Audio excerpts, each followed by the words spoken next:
Friends, welcome back again. अब आज हम देखेंगे ट्रांसक्रिप्शन इन प्रोकैरियोट्स। तो पहले तो हम देखेंगे what is mean by transcription. Transcription यानी होता क्या है और प्रोकैरियोट्स में ये कैसे होता है। यूकैरियोट्स के लिए हम नेक्स्ट अलग अलग वाला वीडियो देखेंगे क्योंकि बहुत लंबा खिंच जाएगा। तो आज हम प्रोकैरियोट्स में ट्रांसक्रिप्शन इन प्रोकैरियोट्स ये देखेंगे। तो ट्रांसक्रिप्शन पहले होता क्या है एक्चुअल में, हमारे अंदर जो भी कैरेक्टर्स आते हैं वो कहाँ से आते हैं, it's comes from the DNA. DNA से आते हैं। हम कभी भी बोला जाता है कि हर एक जो लिविंग बींग्स है उसका डीएनए अलग होता है, क्योंकि हर एक लिविंग बींग आपको दिखने में या फिर उसके कैरेक्टर थोड़ा ना थोड़ा डिफरेंट से दिखेगा। तो क्या होता है, डीएनए से क्या बनते हैं, आरएनए बनते हैं। आरएनए से क्या बनता है, प्रोटीन बनता है। और प्रोटीन क्या करता है, लास्ट में एक्सप्रेशन देता है, जो एक्सप्रेशन डिसाइड करते हैं हमारे कैरेक्टर्स। ओके, जो यानी जैसे हमारी आंखें अगर काली है या फिर हमारी हाइट कितनी है, या फिर प्लांट्स के कैरेक्टर ले लो, प्लांट्स के कितने सीड आने वाले हैं, कितना हाइट है, कितने लीव्स बनेंगे, branching, every character this comes from the DNA. DNA क्या करता है, आरएनए बनाता है, आरएनए प्रोटीन बनाता है, प्रोटीन क्या करता है, एक्सप्रेशन देता है, जिसके कारण हर एक थिंग्स लिविंग बींग्स क्या होता है, वेरिएट होता है, अलग अलग डिफरेंट कैरेक्टर उसको देता है। या फिर सेम भी हो सकता है, अगर सेम प्रोटीन बनाया है तो या फिर सेम डीएनए, जितना मैच डीएनए उतने कैरेक्टर आपको सेम मिलेंगे। तो एक्चुअल में ट्रांसक्रिप्शन होता क्या है, transcription means the कॉपिंग the genetic information.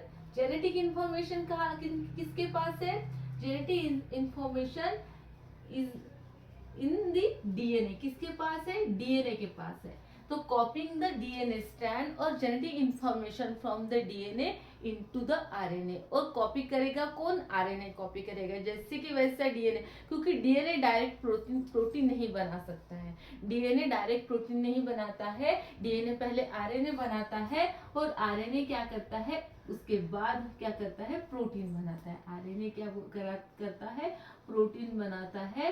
और प्रोटीन क्या करता है, आखिर में जाके एक्सप्रेशन करता है, एक्सप्रेस करता है, एक्सप्रेस करेगा, और जिसके कारण हर एक कैरेक्टर आपको दिखेगा, जो कि कैरेक्टर है वो दिखेंगे। ओके, और इसी तरह क्या होता है, every DNA is a express into that character and DNA is responsible for that individual. तो इसी को ही हम बोलते हैं central dogma.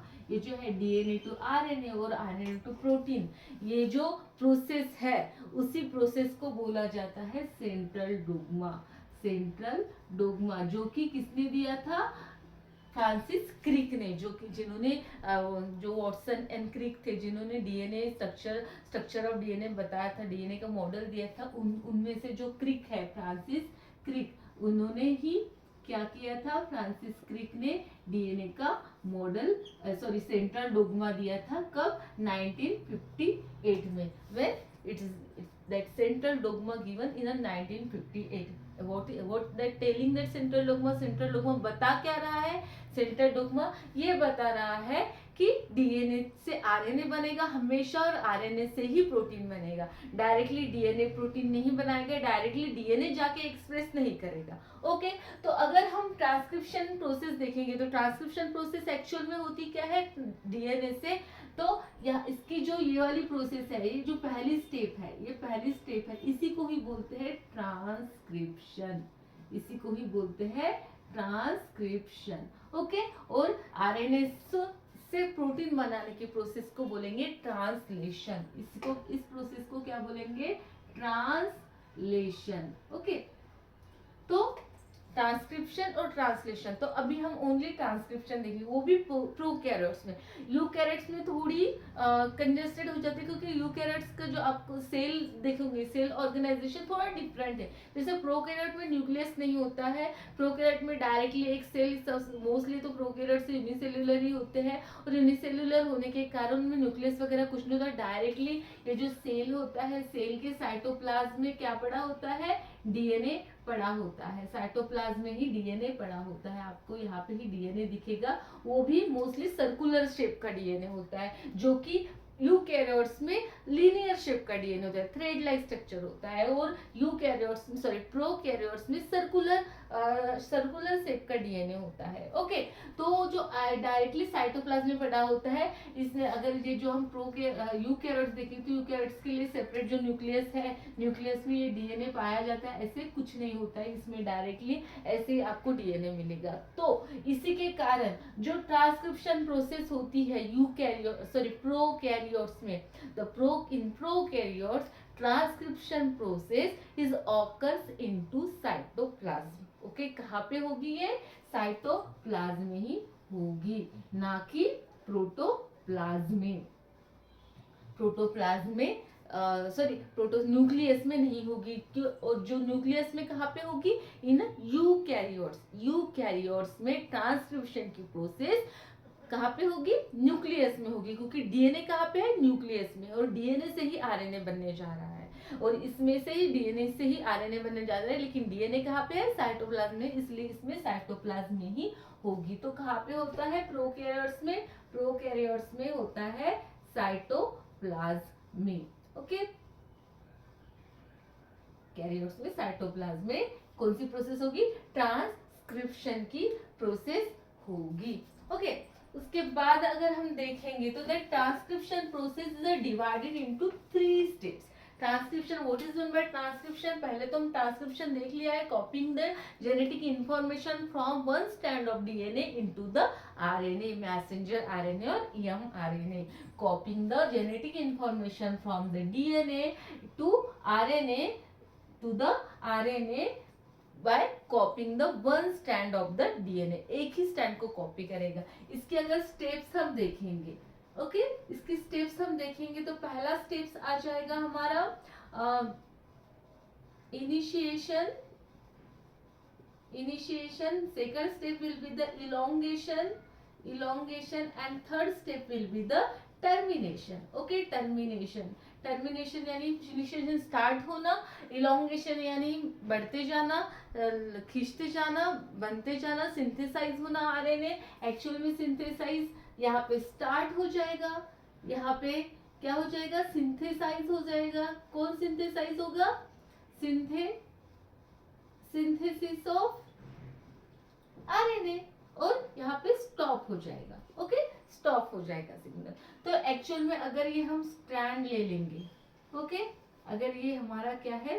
Strand of that DNA है, डीएनए का स्ट्रैंड है, डीएनए के स्ट्रैंड आप अगर इसमें भी प्रोकैरियोट्स में भी देखोगे, ओके, प्रोकैरियोटिक अगर ये सेल है तो प्रोकैरियोटिक सेल में ऐसे आपको दिखेगा। ओके, ये सर्कुलर शेप है, लेकिन ये मोस्टली कॉइलिंग ही होता है। कॉइलिंग बहुत खींच तनाव से होता है, जितना खींचा रहेगा उतना कॉइलिंग होगा, क्योंकि दो स्ट्रैंड आपस में क्या हुए हैं? अटैच हुए हैं। तो दो स्ट्रैंड अगर अटैच हो, वो भी बहुत खींच के अटैच हुए, क्योंकि उनमें हाइड्रोजन बॉन्ड है, इसलिए वो खींच के अटैच हुए, इसलिए वो कॉइलिंग ही दिखेगा आपको। ओके, तो ये कॉइल वाला है। इसको इसका इसका मैंने अगर हमने इसका इतना पार्ट ले लिया, अगर हाँ कि, और ये देखना कि जो ट्रांसक्रिप्शन की प्रोसेस होती है, और ट्रांसक्रिप्शन की प्रोसेस थोड़े थोड़े पार्ट में होते हैं, पूरा के पूरा एट अ टाइम पे कभी कभी प्रोकैरियोट्स में हो भी सकता है, क्योंकि छोटा डीएनए होता है, लेकिन यूकैरियोट्स में एट अ टाइम क्या नहीं होता है? ट्रांसक्रिप्शन पूरे के पूरे डीएनए का नहीं होता है। और वैसे भी पूरा का पूरा डीएनए क्या नहीं करता है?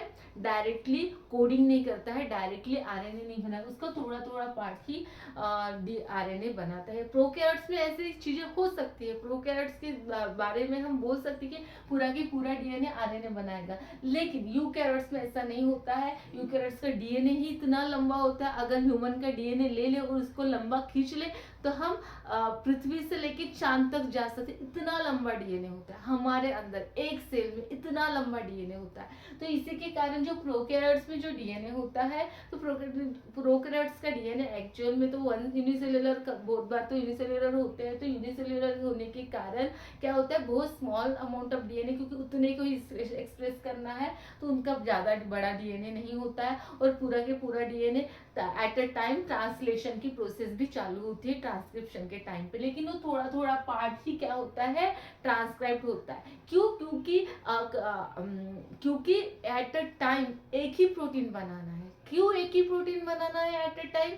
क्योंकि अगर हम एट ए टाइम सभी के सभी प्रोटीन बनाएंगे तो हमें पहले प्रोटीन बनाना है छोटे बच्चों वाला। सपोज हम अगर 5 साल के हैं तो हम 5 साल वाला ही प्रोटीन बनाएंगे ना। हम तो 100 साल वाला तो प्रोटीन जो कि एजेड वाले में होगा वो तो प्रोटीन नहीं बनाएंगे ना। हर एक साल में आप अगर प्रोटीन आइसोलेट करेंगे तो आपको स्टेज आपको क्या करना होता है, डिसाइड करना होता है। आपको वो अगर प्रोटीन निकालना है तो उसी स्टेज में अगर आप लीफ में से प्रोटीन निकाल रहे हो तो लीफ में से तो आपको लीफ के ही कैरेक्टर दिखेंगे। वही अगर डीएनए निकाल रहे हो तो पूरे के पूरे प्लांट के रूट्स में से निकालो, शूट में से निकालो, स्टेम में से निकालो, पॉड में से निकालो, कहीं से भी निकालो आपको डीएनए सेम मिलेगा लेकिन प्रोटीन सेम नहीं मिलेगा। तो ये इसका मतलब क्या हो गया कि ट्रांसक्रिप्शन एट ए टाइम पूरे डीएनए का नहीं होता है, या फिर ट्रांसलेशन भी एट ए टाइम पूरे डीएनए का नहीं होता है। थोड़ा सा पार्ट है जो कि उस टाइम पे रिक्वायर्ड है। यानी अगर मेरे को अभी क्या करना है, मेरी हाइट बढ़ानी है। सपोज 21 साल तक जो ह्यूमंस होते हैं उनकी हाइट्स बढ़ती है। ओके, तो 21 साल तक ही जो हाइट बढ़ाने का प्रोटीन है वो सीक्रेट होगा, वो बनेगा 21 साल तक ही। उसके बाद वो प्रोटीन नहीं बनेगा, तभी जाके हाइट इंक्रीज होगी। उसके बाद हाइट का प्रोटीन नहीं बनेगा, यानी जो डीएनए यहाँ पे सब बहुत सारा डीएनए है तो इसका इतना ही पार्ट क्या करता है, हाइट के लिए रिस्पॉन्सिबल होता है। यहाँ का जो डीएनए है हाइट के लिए रिस्पॉन्सिबल है। तो ये डीएनए का ट्रांसक्रिप्शन और ट्रांसलेशन कब होगा, 21 साल तक ही होगा, उसके बाद नहीं होगा। ओके, उसके बाद इसका ट्रांसक्रिप्शन ये स्टॉप हो जाएगा। तो आपको अगर हाइट वाले का प्रोटीन निकालना है तो 21 साल तक ही निकाल। वही अगर आपको डीएनए निकालना है तो डीएनए एट ए टाइम आप पूरा निकाल सकते हो, लेकिन आपको पता नहीं चलेगा कि ये वाला ही प्रोटीन। आप फिर उस स्टेज डिफरेंस देख के आप पता कर सकते हो कि कौन सा वाला साइट है, it is responsible for the which character. कौन सा साइट है डीएनए का, कौन से कैरेक्टर के रिस्पॉन्सिबल है। तो एक्चुअल में मेरे को यही बताना था कि आपको एट अ टाइम ट्रांसक्रिप्शन पूरे डीएनए का नहीं होगा। जो रिक्वायर्ड है, जो उस टाइम पे प्रोटीन रिक्वायर्ड है, जिसका आरएनए बनाना रिक्वायर्ड है, उसी टाइम पे वही वाला बनेगा, बाकी का नहीं बनेगा। तो क्या होगा, अगर ये इतना बड़ा बहुत बड़ा स्टैंड है, देखो इतना बड़ा स्टैंड था तो यहाँ के हमने 2-3 ये क्या लिए, कॉइलिंग्स ले लिए, 2-3 कॉइलिंग्स ले लिए।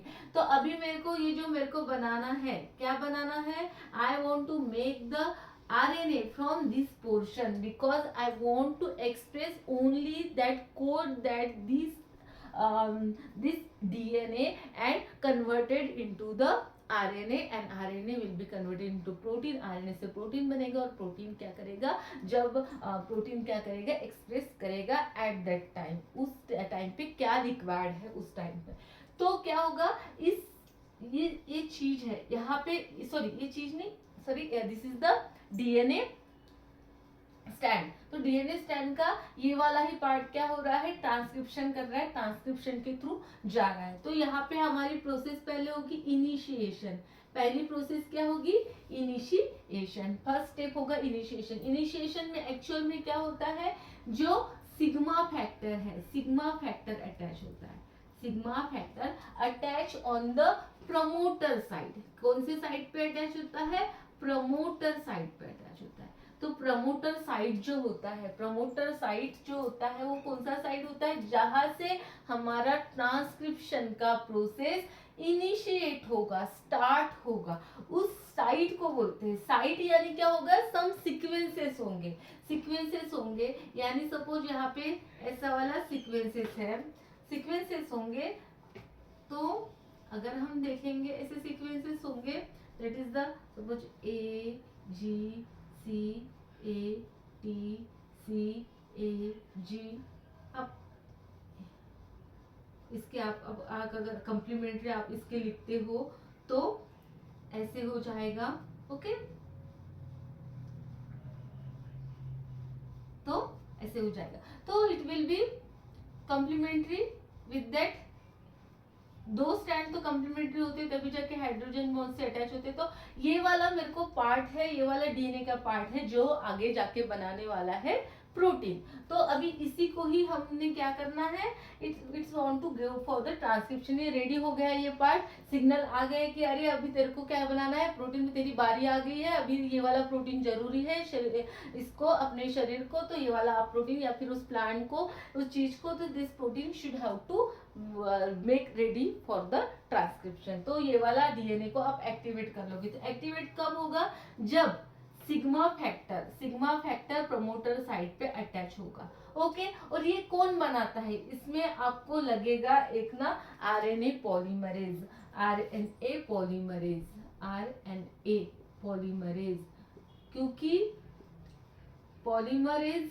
यानी क्या करना, पॉलीमर्स बनाना है, एक को एक पॉलीमर्स को जोड़ना। लेकिन क्या बनाना है, हमें आरएनए बनाना है। लेकिन ये आरएनए पॉलीमरेज किसके ऊपर डिपेंड है, डीएनए के ऊपर डिपेंड है, क्योंकि ये तो डीएनए का स्टैंड है। डीएनए स्टैंड से क्या बनने वाला है, आरएनए बनने वाला है, इससे ही आरएनए बनने वाला है।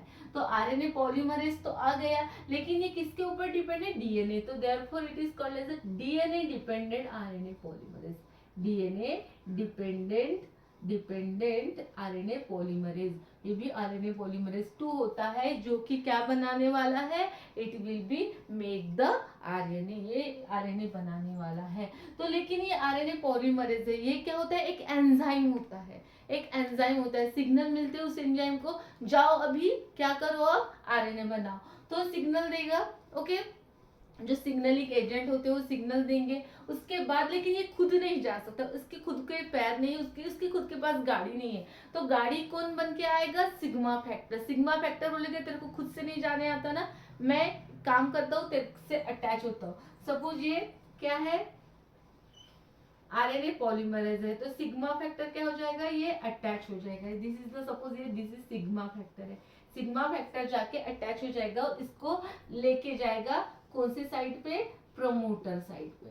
प्रमोटर साइट यानी एक्चुअल में ये सीक्वेंस होते हैं, डीएनए के स्पेसिफिक टाइप ऑफ सीक्वेंस होते हैं, जहां से आरएनए सिंथेसिस स्टार्ट होगा। सिंथेसिस कब स्टार्ट होगा, जब आरएनए पॉलीमरेज सिग्मा फैक्टर के साथ इस प्रमोटर साइट पे अटैच होगा। सपोज ये वाली है आपकी प्रमोटर साइट, तो यहाँ पे क्या होगा, हमारा आरएनए पॉलीमरेज जाके अटैच होगा। ओके, ऐसे अटैच होगा।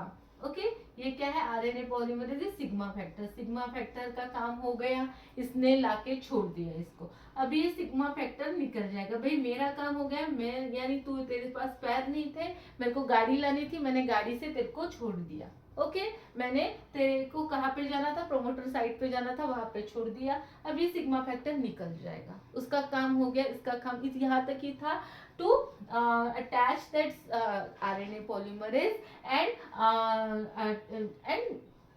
attach on that promoter site to that RNA polymerase, और promoter site पे attach कर लेना। अब क्या हो जाएगा, जैसे यहाँ पे attach हो गया, वहां से क्या हो जाएगा, ये बोलेगा चलो चलो 2 स्टैंड दूर हो जाओ, मेरे को बीच में आना है, मेरे को बीच में आना है। यानी क्या हो जाएगा, अनवाइंडिंग करना स्टार्ट हो जाएगा, ये जो अनवाइंडिंग स्टार्ट हो जाएगा। Okay, like that. ओके,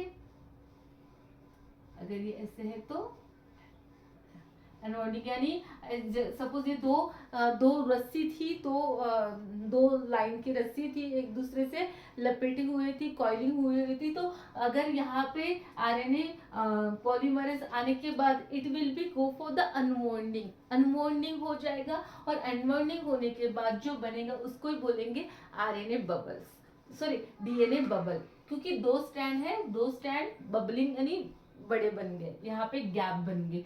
क्यों गैप बन गए, क्योंकि यहाँ पे बीच में किसको आना है, इट विल बी बीच में आना है टू द आरएनए को, आरएनए ये बनेगा अपना आरएनए। देखो आरएनए हमेशा एक स्टैंड से ही बनता है, दोनों स्टैंड से आरएनए नहीं बनता है। डीएनए के only 1 stand is made that DNA. Okay, और उस स्टैंड को अगर हम बोलते हैं, जो स्टैंड डीएनए सॉरी आरएनए बनाता है, उस स्टैंड को हम बोलते हैं टेम्पलेट स्टैंड, उस स्टैंड को हम बोलते हैं टेम्पलेट स्टैंड। ओके, और जो दूसरा वाला स्टैंड होता है वो कौन सा होता है, वो कौन सा होता है, कोडिंग स्ट्रैंड, उसको हम बोलते हैं कोडिंग स्ट्रैंड। उसको हम कोडिंग स्ट्रैंड क्यों बोलते हैं, क्योंकि एक्चुअल में जो हमारा आरएनए बनेगा वो आरएनए एग्जैक्ट बनेगा किसके जैसा, कोडिंग के जैसा, यानी इसके ऊपर जो सीक्वेंसेस होंगे वैसे ही सीक्वेंसेस आरएनए में भी होंगे।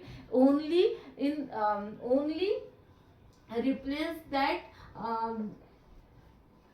That thymine to uracil, T की जगह ओनली यू होगा, बाकी पूरा की पूरा सेम होगा। हमेशा आरएनए में थायमिन नहीं होता है, यूरेसिल होता है, तो टी की जगह यू होगा। सपोज यहाँ पे, यानी सपोज हम ये वाला ले लेते हैं, कौन सा स्टैंड, टेम्पलेट स्टैंड ले लेंगे, तो ये वाला क्या हो जाएगा, कोडिंग स्टैंड हो जाएगा। कोडिंग स्टैंड के सपोज, और क्या, that condition of the DNA dependent RNA polymerase, it will be make that 3' to 5', ये हमेशा 3' to 5' to 3' ही बनेगा, 5' to 3' बनेगा। तो अगर हमें आरएनए 5' to 3' बनाना है तो हमें स्टैंड उसके अपोजिट कॉम्प्लीमेंट्री स्टैंड ही यूज करना होगा। तो जो स्टैंड रहेगा that is the 3' to 5' and 5' to 3'। तो हमेशा जो टेम्पलेट स्टैंड होता है वो कौन सा होता है, 3' to 5' होता है। क्यों, क्योंकि जो हमारा आरएनए पॉलीमरेज है उसकी कंडीशन ये है कि मैं I will be make that RNA it should be 5' to 3'। मेरा मैं जब भी आरएनए बनाऊंगा वो 5' to 3' ही होगा। तो उसका कॉम्प्लीमेंट्री स्टैंड ही चाहिए, क्योंकि कॉम्प्लीमेंट्री सीक्वेंस हमेशा ऐड होते हैं। यही प्रोसेस पूरे डीएनए रिप्लिकेशन में भी चलती है, कॉम्प्लीमेंट्री वाली। पूरा आरएनए बनाना, उसके आगे भी जो भी रहेगा वो कॉम्प्लीमेंट्री सीक्वेंस में ही चलता है, क्योंकि उसके वो हाइड्रोजन बॉन्ड्स होते हैं, वो क्या होते हैं, वो ही अटैच होके वो बनाते हैं, उसका कॉम्प्लीमेंट्री स्टैंड बनाते हैं।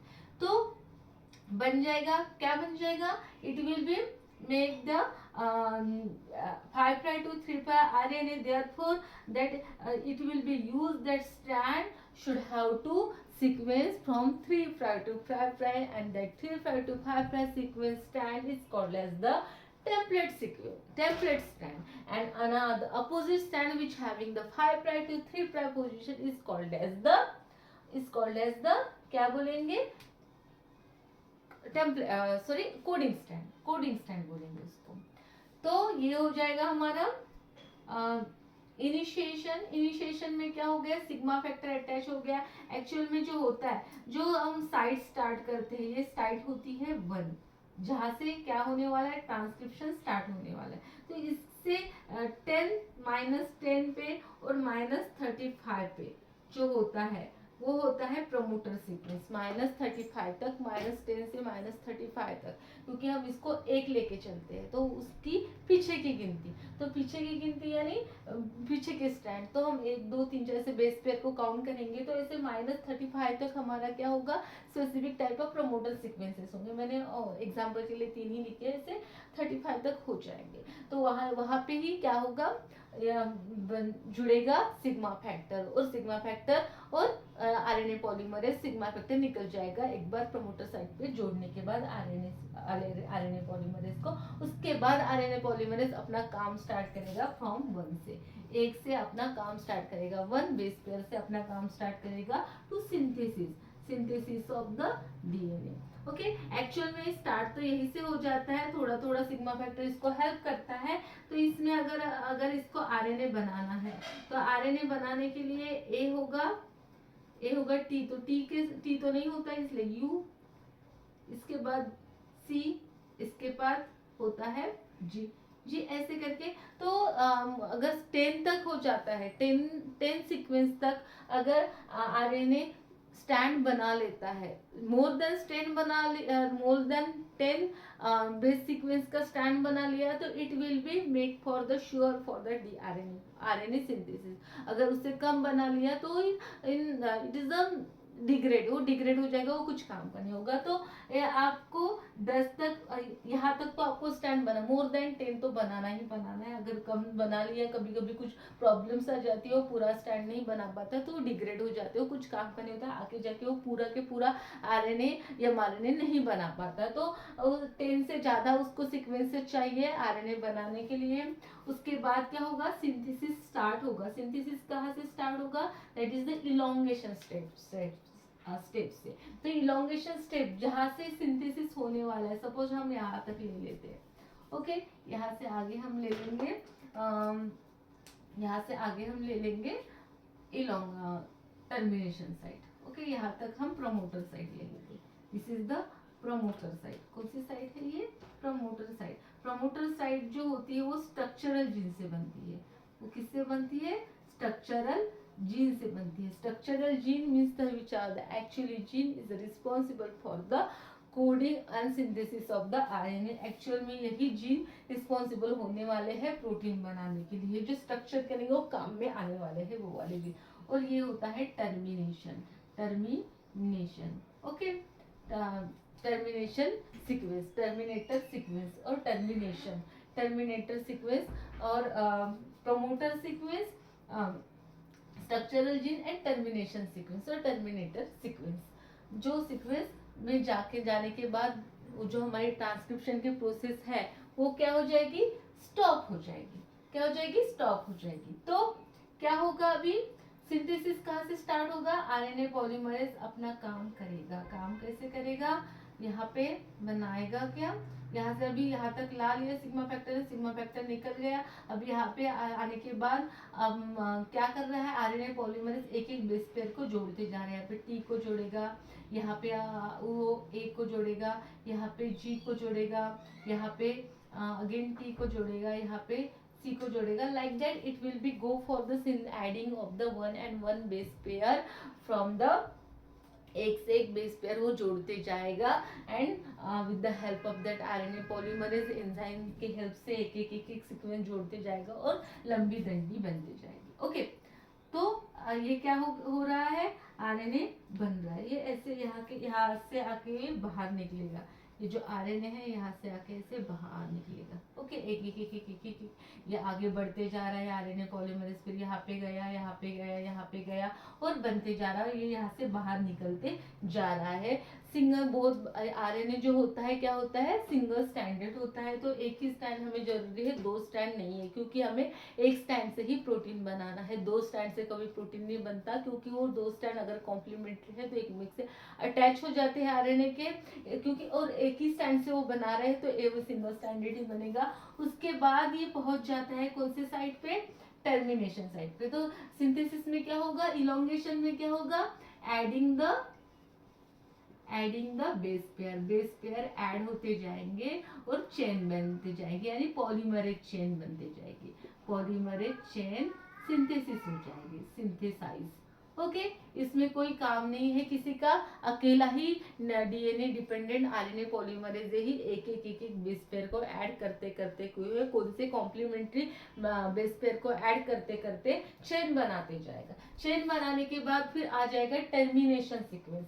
क्या आ जाएगा, टर्मिनेशन सीक्वेंस। टर्मिनेशन सीक्वेंस यानी एक प्रॉपर सीक्वेंस होगा। मोस्टली ये सीक्वेंस कैसे होता है, अगर यहाँ पे दो होते हैं, एक तो होता है रो फैक्टर पे डिपेंड होता है टर्मिनेशन साइट यानी स्टॉप सिग्नल, और दूसरा होते हैं स्टॉप सिग्नल्स होते हैं। सिग्नल्स यानी सीक्वेंसेस होंगे, क्या होंगे, सीक्वेंसेस होंगे, जो कि सीक्वेंसेस मोस्टली होते हैं जीसी रिच होते हैं, जीसी बहुत ज्यादा होता है, और followed by the A, poly A, बहुत सारे पॉली ए को फॉलो करते हैं उसके बाद, यानी जीसी बहुत बार जीसी रिच होंगे और जीसी रिच होने के बाद ए फॉलो करेंगे। तो सबसे पहले अगर हम देखेंगे तो सीक्वेंस के कारण ब्रेक हो जाता है आरएनए सिंथेसिस। तो अगर सीक्वेंस के कारण अगर ब्रेक होगा तो यहाँ पे आपको पाए जाएंगे suppose GC GC GC GC rich और एक हाथ बार ए सी G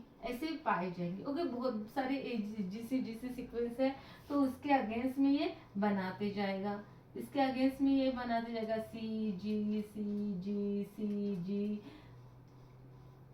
uracil G C like that. तो ये क्या हो जाएगा, ये क्या करेंगे, बहुत बार कॉम्प्लीमेंट्री हेयरपिन लाइक स्ट्रक्चर बना लेंगे। जैसे कि ये एक दूसरे से ही अगर ये बाहर निकलते हैं, यहाँ पे बाहर निकलते, ये निकलते जा रहा है हमारा क्या, आरएनए।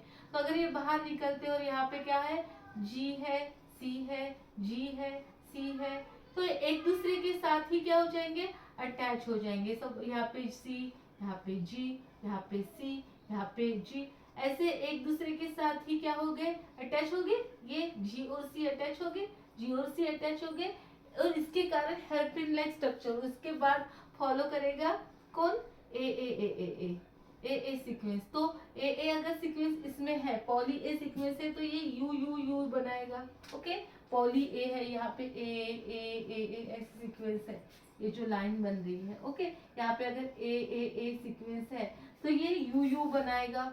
ओके, यू यू बनाता है तो ये जो double hairpin like structure of that RNA, it not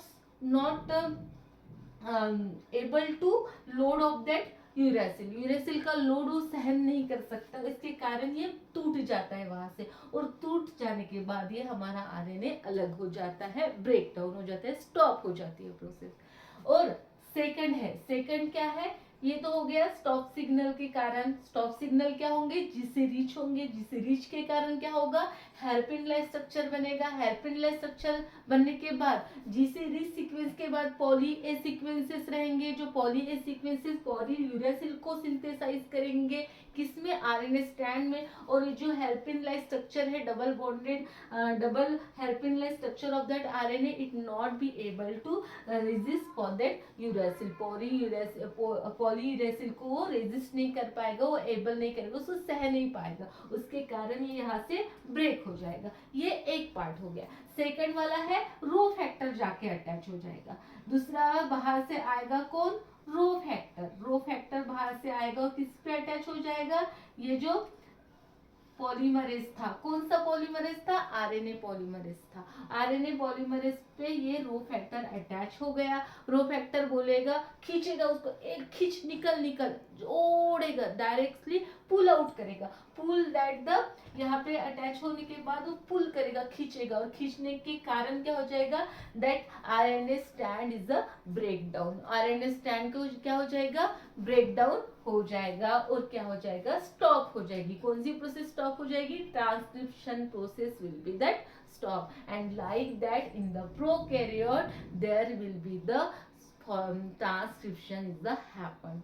इस तरह प्रोकैरियोट्स में ट्रांसक्रिप्शन होगा।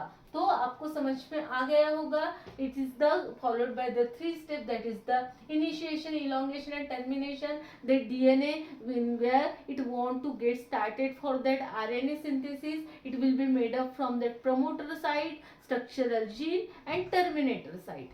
किससे किससे बनता है, प्रोमोटर साइट से बनता है, उसके बाद स्ट्रक्चरल जीन से बनता है, स्ट्रक्चरल जीन से बनता है, और उसके बाद टर्मिनेटर साइट से बनता है, टर्मिनेटर साइट से बनता है। और टर्मिनेटर साइट पे स्टॉप हो जाता है, स्ट्रक्चरल जीन एक्चुअल में सिंथेसाइज करते हैं। इनिशिएशन यानी शुरुआत होती है इनिशिएशन साइट से, एक्चुअल में होते हैं डीएनए के सीक्वेंसेस से, उसी सीक्वेंस से ये स्टार्ट होता है, और ट्रांसक्रिप्शन का प्रोसेस स्टार्ट होता है। एट अ टाइम पूरा के पूरा डीएनए ट्रांसक्रिप्शन नहीं करता है, as the requirement of that cell, as the requirement of that body, they it get for the transcription at the, it is also in the dependent on the वो कहाँ के sales है। Suppose prokaryote में तो ठीक है unicellular होते हैं, लेकिन अगर यूकैरियोट की बात करते हैं तो यूकैरियोट में अगर नाखून बनाने हैं तो हाथ के वहाँ का ही सेल क्या करेगा, वहाँ के सेल के डीएनए ही ट्रांसक्राइब करेंगे नाखून वाले किसको, आरएनए को, और आरएनए से क्या बनेगा, प्रोटीन बनेगा, और जो प्रोटीन हमारे नाखून बनाएंगे। तो वो वाला यहाँ पे नहीं होगा, यानी अगर आप हाथ में ले लेते हो या फिर मनगट पे ले लेते हो, बाकी के बॉडी पार्ट में वो वाला जो सीक्वेंस है डीएनए का वो एक्सप्रेस नहीं करेगा, वो आरएनए नहीं बनाएगा। तो इट इज डिपेंड, कभी कभी आरएनए बना लेते लेकिन प्रोटीन भी नहीं बनाते। तो इट इज बहुत, इसकी स्टडी तो बाकी छोटे छोटे पार्ट्स की अभी तो स्टडी तो चालू ही जारी है, लेकिन ये जो मॉडल पार्ट्स जो एक्चुअल में उन्हें सिंपली सिंपल वे से देखा है कि ट्रांसक्रिप्शन कैसे होता है। इसमें बहुत सारे कॉम्प्लिकेट्स है, बहुत सारी चीज़ें होती है, बहुत सारी चीज़ें पे डिपेंड होता है ट्रांसक्रिप्शन होना, इसलिए और बहुत सारी बाहर की चीज़ें भी इसको रिक्वायर्ड होती है, कैटालिस्ट का बनना, एंजाइम्स का बनना, this all things are dependent this all things therefore. तो ये सिंपल प्रोसेस है हमने जो देखा था कि ट्रांसक्रिप्शन प्रोकैरियोट्स में कैसे होता है। अगर आपको समझ में आ गया होगा और अच्छा लग रहा होगा तो प्लीज़ मेरे चैनल को लाइक करें, सब्सक्राइब करें, ताकि और मैं ऐसे वीडियो बनाते रहूँ। Thank you so much.